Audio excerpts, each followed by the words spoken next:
12일 오후 방송된 KBS ETV 주말 드라마 신사와 아가씨에서는 이영국, 지현우 분, 박단단, 이세희분에게 고백하는 장면이 그려졌다. 이날 이세련, 윤진의 부는 나한테는 함부로 안 하니까 내 뒤에 있으면 된다라며 왕들한 차화연 분을 이끌고 집에 돌아왔다. 이영국은 다시 돌아온 왕들한에 분노했지만 이세련은 기억을 잃었어도 우리 엄마한테 이러는 건 아니다. 진짜 실망이다라며 이영국을 몰라붙였다. 조사라 박하나 분은 이세련에게 이영국과 곧 약혼할 것이라고 전했다. 이세련은 황당해하며 이영국의 방으로 찾아갔다. 이영국은 할 수 없이 약혼을 하게 됐다. 기억 잃기 전에 약속한 사이라고 했다고 고백했다. 이세련은 기억 돌아온 다음에 해라. 나중에 후회할 일 생기면 어쩌려고 그러냐고 조언했다. 이에 고민하던 이영국은 머릿속과 심장, 영혼 속에 온통 박단단뿐인데 다른 여자와 약혼하는 건 안 된다며 박단단을 향한 마음을 결심했다. 이영국은 아들 이세종, 서우신부, 하원 시간에 유치원을 찾았고 박단단과 셋이서 함께 시간을 보내게 됐다. 이영국은 솜사탕을 먹는 박단단의 모습에 넌 대체 어느 별에서 온 거니? 솜사탕 먹는 모습이 달콤하다. 박단단도 나를 좋아해 분명이라고 확신했다. 집으로 돌아온 이영국은 박단단을 불러내 박 선생 누나 때문에 약혼 못할 것 같다고 고백했다. 박단단이 당황하자 이영국은 박 선생 누나를 좋아하면서 조 실장 누나랑 약혼할 순 없다. 누나도 좋으면 이 약혼 취소하겠다고 말했다. 하지만 박단단은 회장님 정말 나쁜 사람이다. 어떻게 이러실 수가 있나. 다신 저한테 그 말 하지 말라며 외면했다. 이영국이 다시 한번 고백했지만 박단단은 문전박대했고 이영국은 박 선생 누나는 진짜 날 안 좋아하나 보다며 씁쓸해했다. 약혼식 얘기를 아이들에게 꺼내지 못한 이영국은 박단단에게 오늘이 우리한테 마지막 기회다. 나한테 마음이 조금이라도 있다면 오늘 저녁 8시에 남산에서 만나자고 메시지를 보냈다. 박단단은 양다리 주제에 나한테 왜 그래라며 분노하다가도 회장님 그럴 사람 아니다. 나를 진짜 좋아했었다며 달려갔다. 한편 이세란이 친구들에게 박대범, 안우현 분을 유학파라고 소개하자 박대범은 거짓말이라며 자리를 떠났다. 박대범은 혼자 술을 마시다 시비가 붙어 경찰서 신세를 졌다. 이 소식에 놀란 이세련은 달려와 합의를 해줬고 박대범은 돈으로 합의해 준 거냐고 말했다. 박대범은 우리 여기서 그만해야 한다. 서로를 위해서 여기서 멈추는 게 맞다며 이별을 말했다. 그러면서 너를 사랑하지만 여기까지가 맞다. 난 이거밖에 안 되는 놈이다. 같이 입학가는 서로 미워하다 헤어지게 될 거다며 돌아섰다. 최소 1천만 원. 임예진, 이휘향 명품 쇼핑 목격, 분노. 임예진이 친구이자 세입자 이휘향의 명품 쇼핑을 목격 분노했다.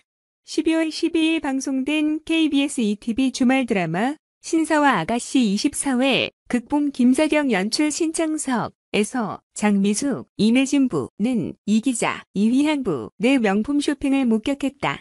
장미숙은 우연히 친구의 기자의 명품 쇼핑을 목격. 너 오늘 명품관에서 쇼핑한 가방, 주얼리, 옷, 내가 오늘 쓴 돈 최소 1,000만 원이다. 이렇게 돈 쓰고 다니면서 나한테 어떻게 그러냐? 돈 없다고 해서 집 꺼전해준 건데 보증금을 올려주든가 월세를 내야 하는 거 아니냐고 따져 물었다.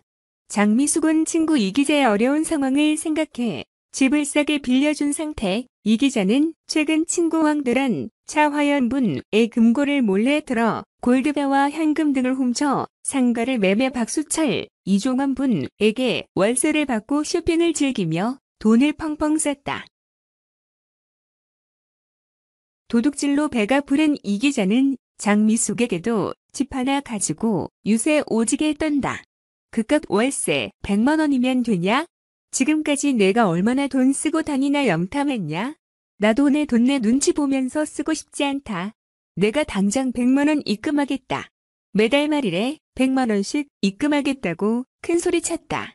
장미숙은 갑자기 돈이 생긴 이 기자가 예비사위 영국 지현우분에게서 돈을 받아 쓰는 줄로만 알고 사위에게 벌써 돈 받았으나 염치 없이 라고 속말했다. 장미숙이 이 기자의 과소비를 목격 도둑질까지 눈치챌 수 있을지 흥미를 더했다. 쌈디 헤어진 연인과 재결합 악순환 무해 돈 관리 맡겨 서울에 집 2채 있어. 12월 12일 유튜브 채널 GQ 코리아 지킬코리아에는 어장 관리하는 남자 어떻게 끊어내죠? 사이먼 도미닉의 솔직 담백 고민 상담소라는 제목 영상이 게재됐다. 영상에서 쌈디는 좋아하는 후배가 있는데 어색해서 대화를 못하겠다. 어떤 말을 해야 할까? 라는 질문에 요즘 유행하는 키워드를 공유하고 말을 이어가다 자연스럽게 밥 먹으러 갈래? 하면 된다고 제안했다. 또 상대방이 어장 관리하는 걸 아는데 끊어내지 못하겠다는 고민에 마음이라는 게 원래 내 마음대로 할 수가 없는 거다. 마음은 정말 마음의 문제이기 때문에 한번 만나서 얘기를 시원하게 하는 게 낫지 않을까? 라고 조언했다. 이어 쌈디는 저는 다시 헤어진 연인과 다시 만나는 걸 사실 추천하지 않는 편이다. 악순환의 반복이니 억지로 끊길 바란다고 덧붙였다. 슬럼프 고민에는 음악을 하면 슬럼프가 온다. 최근에는 번아웃이 왔고 힙합 랩에 대한 권태기도 했다. 그만두고 싶다는 생각까지 했다. 저도 해보고 실패하고를 반복한다. 극복할 때도 있고 못할 때도 있다. 자기 자신과 대화해봤으면 좋겠다고 진심 어린 조언을 건넸다. 또 자기 자신을 사랑할 수 있는 방법을 묻는 질문에 쌈디는 이걸 보니 조금 슬프다. 최근에는 저 자신을 그렇게 사랑하지 않은 것 같다. 물론 스스로 자랑스럽게 생각할 때도 있다. 어떤 일을 잘 마치고 성취감에 기뻐한다. 좋아하는 일을 잘 해내면 자존감도 올라가고 자신을 사랑할 수 있게 된다고 격려했다. 결혼과 자산 관리에 대한 생각도 밝혔다. 쌈디는 결혼 생각이 없는데 부모님은 자꾸 제가 결혼했으면 한다는 사연에 저도 그렇다. 그런데 어느 순간 포기하게 되신다. 저는 결혼하면 사이먼 도미닉이라는 래퍼로서의 매력이 떨어질 것 같다는 생각이 들었다. 그대로 살아도 괜찮다고 공감했다. 이어 쌈디는 들어온 돈을 다 쓰는 성격인데 큰 수입이 생겼다. 큰 돈이 통장에 들어오면 어떻게 해야 하냐는 질문에 저는 엄마한테 맡겼다. 지금도 어머니께서 관리해주고 계신다. 서울에 올라오실 때마다 은행에 함께 간다며 부모님께서 아끼고 제가 쓸데없는 돈을 못 쓰게 하신다. 그래서 돈을 모을 수 있었고 서울에 집이 2채나 있다. 엄마한테 맡기는 게 제일 좋다고 답했다.